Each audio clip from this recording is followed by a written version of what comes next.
17 ரன்னில் all out Ireland அணியை சுருட்டி India பிரம்மாண்ட உலக சாதனை.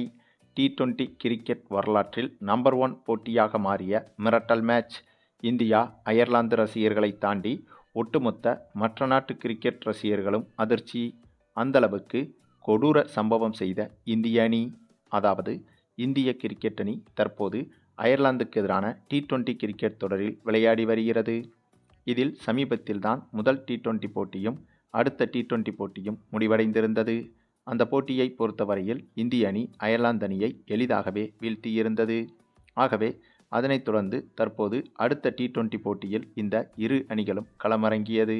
இந்த போட்டியை பொறுத்தவரையில் இது ஒரு சாதாரண போட்டியாக நடந்து முடியவில்லை. கிரிக்கெட் வரலாற்றில் ஒரு சில போட்டிகள் கண்டிப்பாக மறக்க முடியாத தருணங்களாக மாறிவிடும். அப்படிப்பட்ட போட்டியாகத்தான் இந்த ஒரு போட்டி நடந்திருக்கிறது.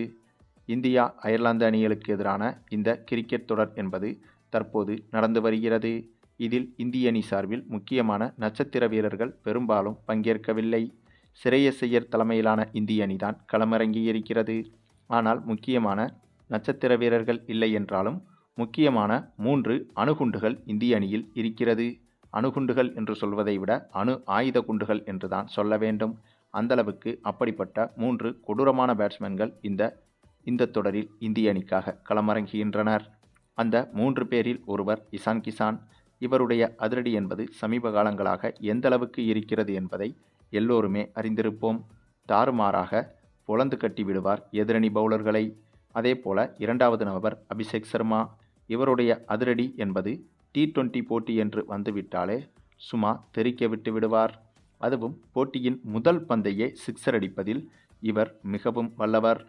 சேவாக்கை மிஞ்சும் அளவுக்கு போட்டியின் முதல் பந்தை சிக்ஸர் அடிப்பதில் இவர்தான் முதன்மையானவர். இவரை தொடர்ந்து அந்த 3வது நபர்தான் இருப்பதிலேயே உச்சபட்ச ஹைலைட். கிரிக்கெட் ஜாம்பவான்களுக்கெல்லாம் ஜாம்பவான் என்று கூட இவரை சொல்லலாம். சிறு குழந்தையான இவர் சூரியவன்சி தாங்க. ஆக சூரியவன்சி, அபிஷேக் சர்மா, இசான் கிசான் இந்த மூவரும் ஒன்றாக இந்த அயர்லாந்து தொடரில் பங்கு பெற்றுள்ளனர். இந்திய சீனியர் அணியில் அதுவும் முதல் முறையாக சூரியவன்சிக்கு வாய்ப்பு கொடுக்கப்பட்டுள்ளது. ஆக இசான் கிசான், அபிஷேக் சர்மா, சூரியவன்சி என 3 பேருமே இந்த ஒரே தொடரில் இருக்கின்றனர் என்பதுதான் இந்திய ரசிகர்களுக்கு மிகப்பெரிய எதிர்பார்ப்பை உருவாக்கியிருக்கிறது. இந்த 3 பேரில் யாரேனும் ஒருவர் இருந்தாலே இந்த தொடர் என்பது சுவாரஸ்யத்தின் உச்சமாக மாறிவிடும். அப்படி இருக்கும்போது இந்த 3 பேருமே ஒரே போட்டியில் இருந்தால் இந்த தொடரும் இந்த போட்டியும் எந்த அளவுக்கு சுவாரஸ்யமாக இருக்கும் என்பதை நினைத்து பார்க்கவே பிரமிப்பாக இருக்கிறது. அநேகமாக இந்த அயர்லாந்துக்கு எதிரான தொடர்தான் கிரிக்கெட் வரலாற்றில் நம்பர் 1 கிரிக்கெட் தொடராகவும் மாறுவதற்கு வாய்ப்புகள் இருக்கிறது.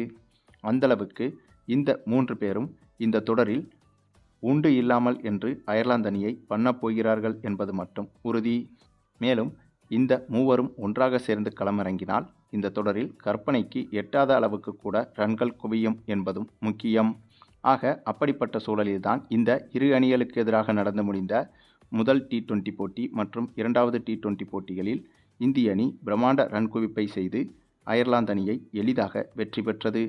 என்ன ஒன்று, அத்தகைய போட்டிகளில் இந்த 3 பேரில் ஒரு நபர் இருந்தால் மற்றொரு நபர் இருக்க மாட்டார். அப்படித்தான் அந்த 2 போட்டிகளும் நடந்து முடிந்திருந்தது. அப்படி இருக்கும்போது சமீபத்தில் நடந்த இந்த ஒரு டி20 மேட்சில் இந்த மூவருமே களமிறங்கினார்கள். அதாவது இந்த 3 பேருமே இந்த போட்டியில் ஆடும் 11இல் இருந்தார்கள். ஆகவே இந்த மூவர் தான் உலக சாதனை செய்ய போகிறார்கள் என்று பார்த்தால் இவர்களை தாண்டி இந்திய பவுலர்கள் சிலர் இந்த போட்டியில் உலக சாதனையை செய்துவிட்டனர். ஆமாங்க, சமீபத்தில் தொடங்கிய இந்த ஒரு டி20 போட்டியில் இந்திய அணியும் அயர்லாந்து அணியும் மோதியிருந்தது. அப்படியாக தொடங்கிய இந்த போட்டியில் டாஸை வென்ற அயர்லாந்து அணி முதலில் பேட்டிங் செய்வதாக முடிவெடுத்தது. இதற்கு முன்பு நடைபெற்ற சில மேட்சுகளில் பவுலிங் செய்வதாக தேர்வு செய்து இந்திய அணியிடம் தர்மடி வாங்கியதை மறக்க முடியாமல் இந்த முறை டாஸை வென்றவுடன் பேட்டிங் செய்வதாக முடிவெடுத்து விட்டது. ஏனென்றால் ஒருவேளை பவுலிங் செய்வதாக தேர்ந்தெடுத்து விட்டால் நாம் ஏற்கனவே சொன்னது போல இந்திய அணியில் தற்போது 3 அணு ஆயுத குண்டுகள் இருக்கிறது. அந்த 3 அணு ஆயுத குண்டுகளும் அயர்லாந்து பந்து வீச்சை சுக்குநூறாக உடைத்துவிடும். ஆகவே அதற்கு பயந்து கொண்டே டாஸை வென்றவுடன் முதலில் பேட்டிங்கை தேர்வு செய்து களமிறங்கியது அயர்லாந்து அணி. ஆனால் அயர்லாந்து அணிக்கு அப்போது தெரியாது பேய்க்கு பயந்து பிசாசிடம் மாட்டப்போகிறோம் என்று. ஆமாங்க, அப்படித்தான் இந்த போட்டியில் இந்திய அணி மிகப்பெரிய சம்பவத்தை செய்துவிட்டது. ஏனென்றால் இந்த போட்டி தொடங்கி முதலில் பேட்டிங் செய்ய களமிறங்கிய அயர்லாந்து அணியை இந்திய அணியின் பவுலர்களான பிரின்ஸ் யாதவ் மற்றும் ரவி பிஷ்னாய் உள்ளிட்ட இந்த இருவருமே மொத்தமாக சுருட்டிவிட்டனர். அதுவும் வெறும் 17 ரன்களில். வெறும் 17 ரன்களிலேயே சுருட்டி வரலாற்று சாதனையை படைத்துவிட்டனர் இந்த இருவரும். இதில் பிரின்ஸ் யாதவ் மட்டுமே 4 விக்கெட்டுகளையும் அதனைத் தொடர்ந்து ரவி பிஷ்னாய் அதிகபட்சமாக 6 விக்கெட்டுகளையும் வீழ்த்தி அயர்லாந்து அணிக்கு மிகப்பெரிய அதிர்ச்சியை கொடுத்தனர். இதில் கூடுதல் ஆச்சரியம் என்னவென்றால், இந்த போட்டியில் அயர்லாந்து அணியை சேர்ந்த 6 பேட்ஸ்மேன்கள் 1 ரன்களை கூட எடுக்காமல் டக் அவுட்டில் விக்கெட்டை இழந்தனர். அந்தளவுக்கு இந்திய அணியின் பந்துவீச்சு என்பது மிக மிக இந்த போட்டியில் நேர்த்தியாகவே இருந்தது. அதுவும் இந்திய அணி பேட்டிங் செய்தால்தான் நம்முடைய நிலைமை சிரித்து போகும் என்று நினைத்து பந்து வீச்சை தேர்வு செய்யாமல் பேட்டிங்கை தேர்வு செய்தது அயர்லாந்து அணி. ஆனால் பந்து வீச்சிலும் இந்திய அணி கொடூரமான அணி என்பதை இந்த போட்டியில் நிரூபித்துவிட்டது.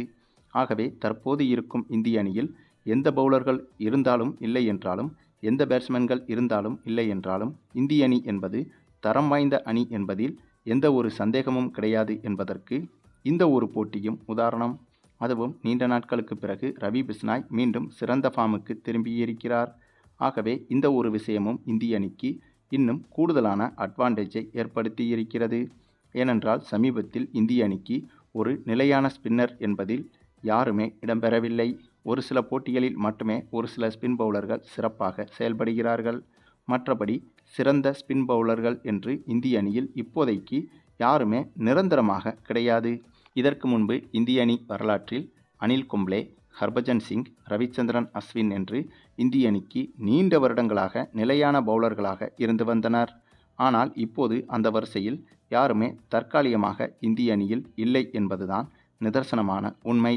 ஆகவே அதுவும் இந்த போட்டி மூலமாக அந்த பிரச்சனையை ரவி பிஷ்னாய் சரி செய்து விட்டார் என்பதற்கு இந்த ஒரு போட்டியும் உதாரணம்.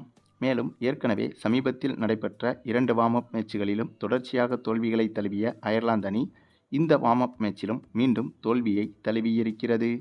ஆகவே இதனைத் தொடர்ந்து அடுத்ததாக நடக்க இருக்கும் அதிகாரப்பூர்வ T20 போட்டியிலும் அயர்லாந்து அணியால் இந்திய அணியை ஒன்றுமே பண்ண முடியாது என்பதை இத்தகைய வார்ம் அப் மேட்சுகளே உணர்த்திவிட்டது. மேலும் இந்திய அணியின் இந்த ஒரு சிறப்பான பர்ஃபார்மன்ஸ் என்பது சரித்திர உலக சாதனையாகவும் மாறியிருக்கிறது. இதற்கு முன்பு சர்வதேச T20 போட்டியில் இந்தளவுக்கு குறைந்தபட்ச ரன்னில் எந்த அணியும் ஆல் அவுட் ஆனதில்லை. ஆகவே அந்த ஒரு சாதனையையும் அயர்லாந்து அணியை வீழ்த்தி நம்முடைய இந்திய அணி படைத்திருக்கிறது என்பதும் குறிப்பிடத்தக்கது. சரி, நீங்கள் சொல்லுங்கள், இந்திய அணியின் இந்த ஒரு சிறப்பான பந்து வீச்சை பற்றியும் குறிப்பாக இந்திய ஸ்பின் பவுலர்கள் இந்த போட்டியில் மாஸ் காட்டியதை பற்றியும் உங்களுடைய கருத்துக்களையும் கமெண்டில் தெரிவிங்க. மேலும் இந்த வீடியோ பிடிச்சிருந்தா லைக் பண்ணுங்கள், மற்ற அனைவருக்கும் ஷேர் பண்ணுங்கள், மறக்காமல் நம்ம சேனலை சப்ஸ்கிரைப் பண்ணுங்கள்.